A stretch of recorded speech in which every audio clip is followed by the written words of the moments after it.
দু প্রকার মানুষের জীবন ধ্বংস। যারা সারা জীবন শুধু ধন সম্পদ সঞ্চয় করার জন্য অতিবাহিত করেছে, কিন্তু নিজে তা থেকে কিছু ভোগ করলো না।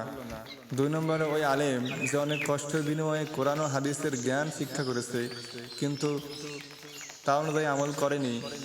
রাসূল সাল্লাল্লাহু আলাইহি সাল্লাম ইরশাদ করেছেন, হযরত আবু উবাইদা রাদিয়াল্লাহু তাআলা আনহু বলেন, কিয়ামতের দিন আল্লাহর নিকট মর্যাদার দিক হইতে সবচেয়ে নিকৃষ্ট ব্যক্তি হলো ওই আলেম যে তার এলেম দ্বারা অবগত হয়নি, অর্থাৎ তদ অনুযায়ী নিজে আমল করেনি কিংবা অন্যদেরকেও শেখায়নি।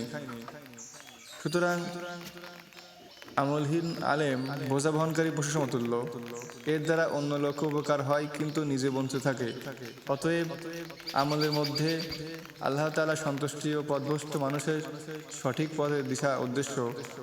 তিনি এলেম অর্জন করাও তদুপরি আমল করা একান্ত কর্তব্য।